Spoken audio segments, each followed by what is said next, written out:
My name is Nancy Koester. I live in St. Paul, Minnesota. I teach part-time at Augsburg College in Minneapolis. And I am the author of Harriet Beecher Stowe, A Spiritual Life.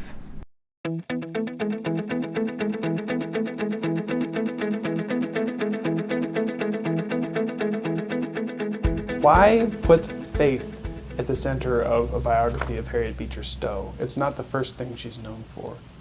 Right. She's known by many people as a literary figure, which she was. And some of her biographers have treated her as such, which is fine. But what drove her literary production was her Christian faith. And by treating her Christian faith as central, I wanted to get down deep into what really motivated her, some of the issues that she was struggling with. The religious aspect of her life wasn't really an aspect, but more of a wellspring for her entire life.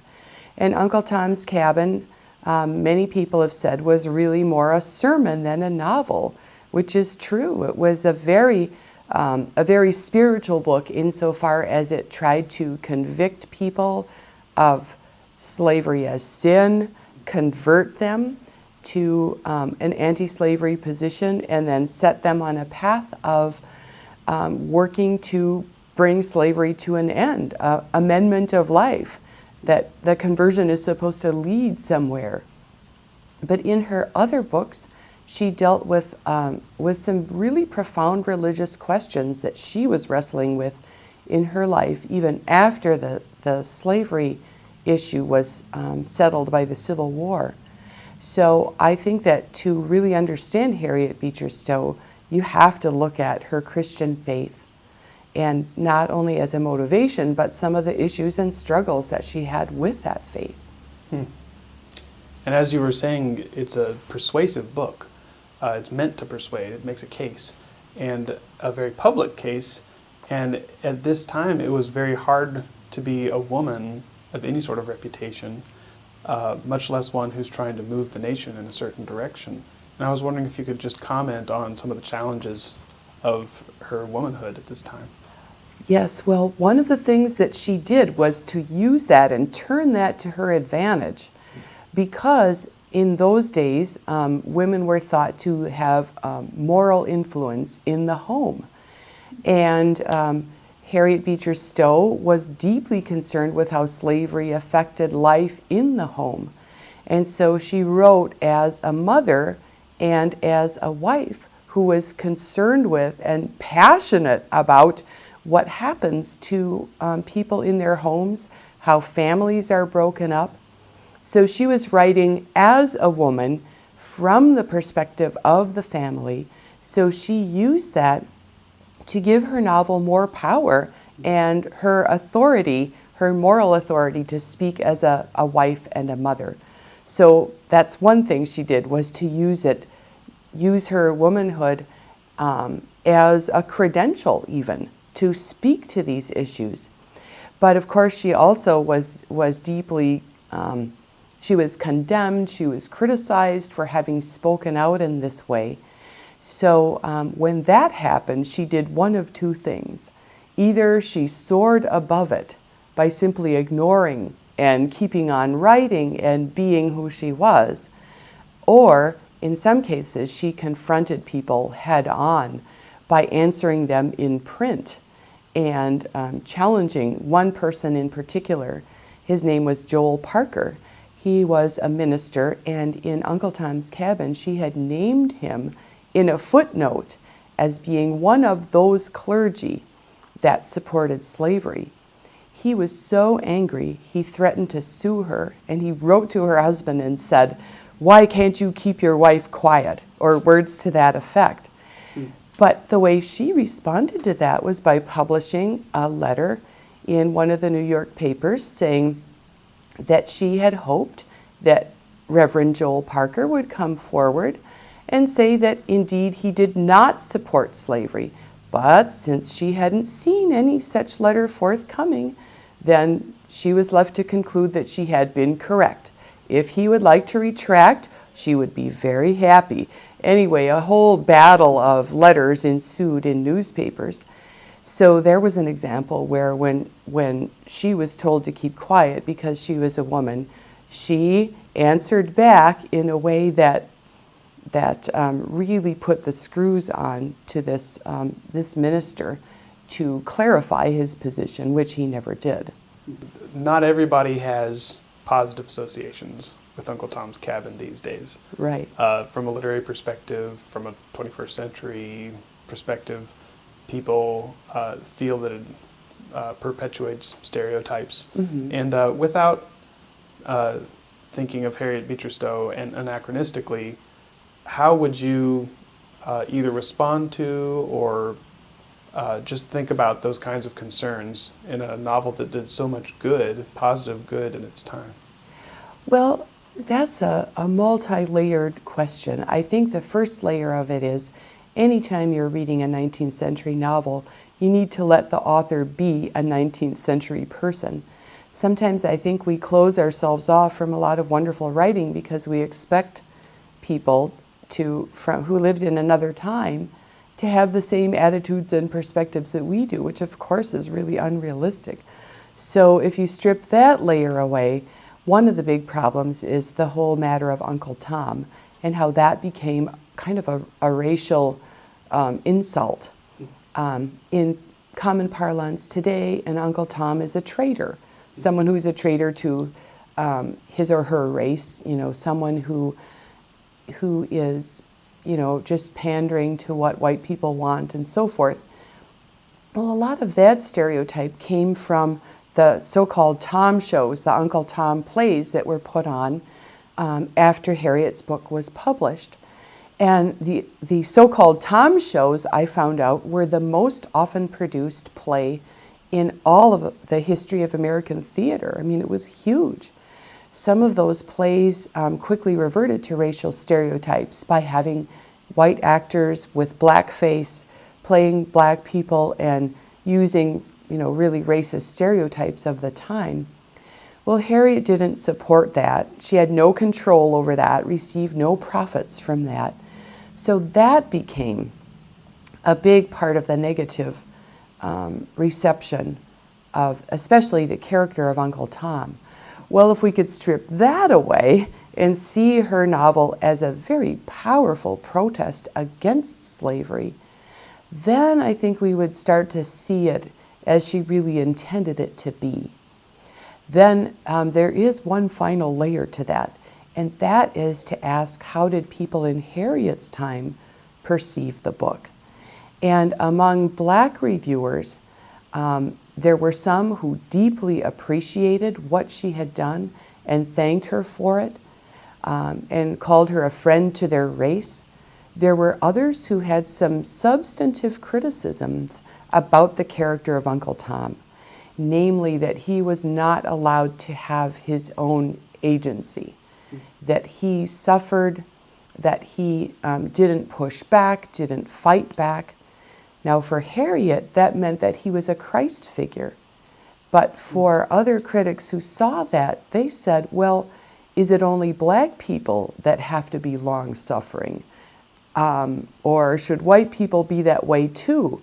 So there were some questions deep in the bottom of Uncle Tom's character that I think are very legitimate questions. But that said, it's undeniable that her book really struck a mighty blow against slavery.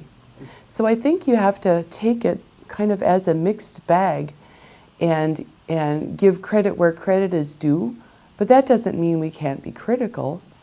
I guess I wish that it weren't necessary for a person like Harriet to be perfect in order to have her achievement recognized and her work enjoyed.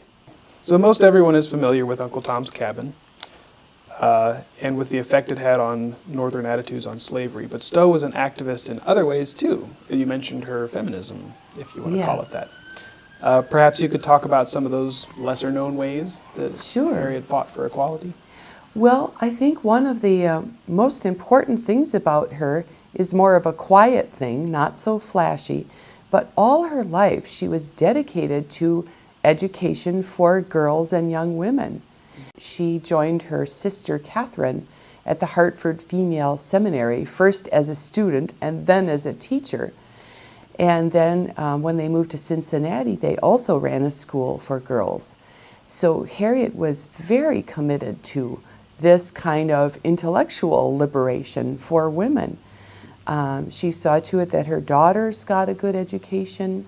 She wrote, her very first book was a textbook to be used on geography. It was a textbook for girls' schools. And later in life, she gave contributions to schools for girls, and she was instrumental in the founding of a school in Florida that was not only for girls, but was a mixed school. So I think that her most important work for freedom and liberation after her fight against slavery was for women's education. And all of this was taking place before women were admitted to colleges. And so the alternative was to create girls' academies or girls' seminaries, as they were sometimes called. Later in her life, she became somewhat involved in the women's movement. She was in print saying that she believed that women should vote, that they should have much better access to the professions so that they would be able to support themselves. So she really was an advocate for that. So there's an apocryphal story, I don't know how much truth there is in it, but that Abraham Lincoln once said to Harriet when he met her, "So you're the little woman who started this big war." But Stowe was very much against war. Yes. As a solution to slavery. And I was wondering, how would you relate Harriet and her legacy to the Civil War? Well, it's true that Harriet was hoping that Uncle Tom's Cabin would persuade people to get rid of slavery voluntarily. And of course, that didn't happen. She was hoping that civil war could be averted. But when it came, she was very much on the side of the Union. And we know that there were examples of soldiers who were inspired to enlist in the Union Army because they had read Uncle Tom's Cabin and because they believed slavery was wrong. Now, of course, many others joined because they were fighting to save the Union or because they were conscripted and so forth. So I wouldn't say that was the only reason, but it was a reason. And there's documentation for that. But during the war, Harriet had both a public and a private involvement. Her public involvement was that she continued writing in support of the North. She made a very strong case early in the war in one of her published articles that slavery and union, those two issues were inseparable.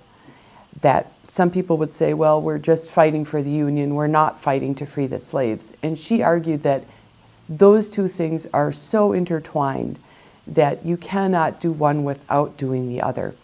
Another part of her public advocacy was that she used her many contacts in Great Britain to persuade people there to support the Union cause, because there was a real fear that England would informally or formally support the Confederacy because the English textile mills needed Southern cotton. So she was involved in some public advocacy there. The private side of her involvement in the Civil War was that one of her sons and several of her nephews were fighting in the Union Army, and she lived in daily fear that they would be injured or killed. And indeed, her son was injured at Gettysburg. He got a bullet in his ear and suffered from that wound all his life. And that was a very, very difficult thing for the family. So she experienced what it was like to be a mother and an aunt of soldiers, and all of the fears and concerns and the pride and the terror, as she described it, when she knew that he was in a battle somewhere and they would have to wait for days and sometimes weeks to find out if their loved ones had made it through or if they would show up on a casualty list. So she lived through that. Do you think Abraham Lincoln actually said that to her? I do think he said it. I think he said, so you're the little woman who wrote the book that made this big war. And you find variations on that quote. No one has managed to find documentary evidence of that. I was hoping I might turn up something. I'm just kidding there, of course. But I think he said it because, number one, Lincoln liked to joke a little bit and disarm people, but also because as soon as Uncle Tom's Cabin came out in 1852, people were saying, this book is going to cause a war. And we have that in print. And I've seen it in articles and reviews that I've read. And Lincoln was very well aware of that. So presuming that he said that, he was repeating something that he'd heard. And just as much as I've read about Lincoln, it sounds like something he would say. A very serious matter, but with a bit of a gleam in his eye. And if he said it, I imagine him thinking that, well, at least I, the president, am not the only one to blame for this. You know, you've got to share this burden with me. I can imagine that kind of tone as he met her. So I think he said it based on what I know about him and based on what I know of what was just in the air at that time. So I love the way this book was written. And you've mentioned on our blog that it was like Harriet was living in your own home when you were writing the book. Yes. I assume you were immersed in her work as well as work about her. And I was wondering if the way she wrote had any effect on the way you wrote about her. Oh, I wish it did. I hope it did, because I lived with her for so long. It really felt like she was a member of the family. Although from what I know of Harriet's writing, I think she was much more prolific and much more productive. I am more of a plotter, and I rely a lot on rewriting. So I think that her writing style did influence me a little bit, but mostly it was that I developed such a fondness for her. And I think that really crept into my writing, is that I just appreciated her and liked her and even loved her. But of course there were things that she did that I wish that she hadn't done, and times where I thought, oh, Harriet, couldn't you see that you really were off base here? And, you know, so it wasn't that I was uncritical. But I think above all that seeped into my writing was this real sense of empathy for her and of wanting to tell her story and of appreciating her really at every step of the way. And I think that I wanted to communicate that and try to make her seem like someone that the readers can get to know and really enjoy knowing. So here's the most fun question. Okay. A little speculative. Who would you say are some modern day Harriet Beecher Stowes? Well, if I can cheat with modern a little bit and go to the mid-20th century, one person that comes to mind is Dorothy Day. And the reason for that is that Dorothy Day spent her life working with poor people in the cities, becoming a champion of workers. She was the founder of the Catholic worker movement. And Harriet Beecher Stowe wrote about life among the lowly, is the way she put it. And I think Dorothy Day dedicated herself to life among the lowly. And of course, both were writers and journalists. So that's one thing that came to mind. Another one is Jim Wallace, the founder of Sojourners. And the reason why I thought of him is that I know he's been referred to as a progressive evangelical. And I think that phrase really fits Harriet Beecher Stowe. She was very progressive. She was an evangelical. And Jim Wallace, of course, has done a lot of writing, very prolific writer. He has sought to influence people to change their way of life and to address matters that go deep into the structure of our society, which is what Harriet was doing with slavery. So those are the two, Dorothy Day and Jim Wallace, that I would think of as modern day Harriet Beecher Stowes.